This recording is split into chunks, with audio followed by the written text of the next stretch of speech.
নমস্কাৰ মৰমৰ ছাত্ৰ ছাত্ৰীসকল ইতিমধ্যে দেৱবাণী সংস্কৃতম চতুৰ্থ শ্ৰেণীৰ অষ্টম পাঠহ অসমীয়া অনুবাদ আগবঢ়োৱা হৈছে আজি তোমালোকৰ বাবে আগবঢ়াইছো তাৰ প্ৰশ্নোত্তৰখিনি বহুতেই আছে গতিকে ভালধৰণে চাবা আৰু বুজিবলৈ চেষ্টা কৰিবা বিশেষকৈ আমি লিখি ৰাখিলেই সকলো নহয় আমি এইখিনি বুজি যদি লওঁ তেতিয়াহ'লে পৰীক্ষাত ভালধৰণে লিখিব পাৰিম এনেকুৱা ধৰণৰ যিকোনো বাক্য গতিকে আহা আজি আমি অষ্টম পাঠহ পৰ্যাবৰণম পাঠটিৰ প্ৰশ্নোত্তৰখিনিলৈ আগবাঢ়ি যাওঁ অভ্যাসः এক নম্বৰতে দিছে উদাহৰণ অনুসাৰং ৰিক্ত স্থানং পূৰয়ত এটা উদাহৰণ দিয়া আছে সেই অনুসৰি খালী ঠাইসমূহ পূৰ কৰিব লাগে উদাহৰণটো কি আছে উদাহৰণম পদ ধাতু দিয়া আছে পঠতি পঠতঃ পঠন্তি তেনেধৰণে বদ ধাতু দিয়া আছে বদতি বদতঃ বদন্তি গম ধাতুত আছে গচ্ছতি গচ্ছতঃ গচ্ছন্তি কিৰ ধাতুত আছে কিৰতি কিৰতঃ কিৰন্তি গৈ ধাতু আছে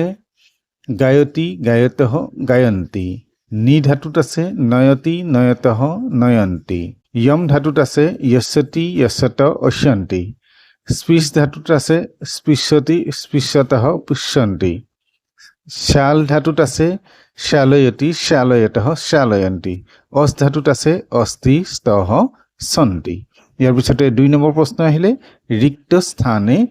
দ্বিবচন ৰূপানি একবচন ৰূপানি স লিখত একবচন দিয়া আছে তাক দ্বিবচন কৰিব লাগে আৰু দ্বিবচন দিয়া আছে তাক একবচন কৰিব লাগে কেনেকৈ দিছে পঠতি বহুবচন কৰিলে কি হ'ব পঠন্তি আৰু দ্বিবচন কৰিলে কি হ'ব পঠতি পঠতঃ এতিয়া তোমালোকৰ বুজিবলৈ সহজ হোৱাকৈ একবচন দ্বিবচন আৰু বহুবচন তিনিটাই দি দিয়া হৈছে কেনেকৈ হৈছে চাবা লিখতি লিখতঃ লিখন্তি বিহৰতি বিহৰতঃ বিহৰন্তি খাদতি খাদতঃ খাদন্তি পশ্যতি পশ্যতঃ পশ্যন্তি ধাৱতি ধাৱতঃ ধাৱন্তি উপবিশতি উপবিশতঃ উপবিশন্তি নয়তি নয়তঃ নয়ন্তি তিষ্ঠতি তিষ্ঠতঃ তিষ্ঠন্তি তাৰপিছত আহিলে 3 নম্বৰ প্ৰশ্নলৈ 3 নম্বৰ প্ৰশ্নত কি দিয়া আছে কোষ্ঠকে প্ৰদত্ত ধাতুভিহি উচিত ক্ৰিয়াপদং নিৰ্মীয় ৰিক্ত স্থানং পূৰয়ত বন্ধনীৰ ভিতৰত ধাতুটোৰ নাম দিয়া হৈছে গতিকে বাক্যটো উচিত শব্দ প্ৰয়োগ কৰি পেলাই সম্পূৰ্ণ কৰিব লাগে বালৌ ফলানি খাদতঃ খাদ ধাতু দিয়া আছে বালৌ ফলানি নয়তঃ বালৌ ফলানি পশ্যতঃ বালৌ ফলানি যস্যতঃ বালৌ ফলানি ক্ষিপতঃ বালৌ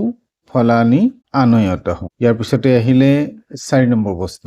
4 নম্বৰ প্ৰশ্নত কি দিয়া আছে নিম্ন লিখিতানাং কায়্যং কিম তলত লিখাসমূহৰ কাৰ্য কি ইতি কোষ্ঠক প্ৰদত্ত ধাতুভিহি উচিত ক্ৰিয়াপদৈঃ ৰিক্ত স্থানানি পূৰয়তঃ সেইখিনি বন্ধনীৰ ভিতৰত দিয়া আছে কোনজনে কি কাম কৰিছে গতিকে সেই তাৰ ক্ৰিয়াপদটোৰ পৰা উচিত শব্দটো উলিয়াই পেলাই খালী ঠাইখিনি পূৰ কৰিব লাগে এতিয়া কেনেধৰণে কৈছে চোৱা বালাহ পঠন্তি পুষ্পানি বিকশন্তি মহিলে ভ্ৰমতঃ পত্তং পততি বিদ্যা চলতি ময়ূৰৌ নৃত্যতঃ হংসৌ বিহৰতঃ কোকিলঃ কুয়তি বানৰৌ কিৰতঃ ভ্ৰমৰাহ গুঞ্জন্তি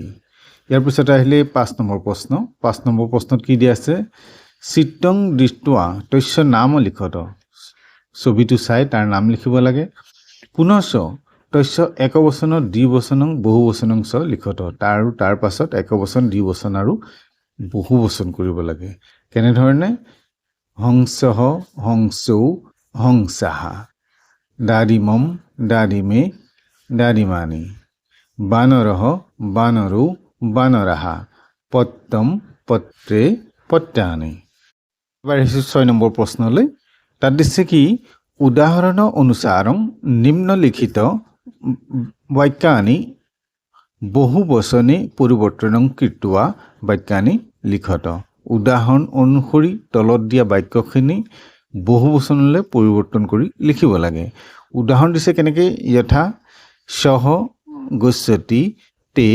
গচ্ছন্তি সহটো বহুবচন কৰিলে আৰু গচ্ছতিটো বহুবচন কৰিলে সহটো তে হ'ল আৰু গচ্ছতিটো গচ্ছন্তি হ'ল তেনেধৰণে আমি এতিয়া বাকীখিনি কৰিব লাগিব সহ আছে গতিকে তে পঠন্তি তে ধাৱন্তি। গ নম্বৰ দিলে কি তৎ পততি তানি পতন্তি এষা গায়তি এতাহ গায়ন্তি বালিকা যস্যতি বালিকাः যস্যন্তি অধ্যাপকः বদতি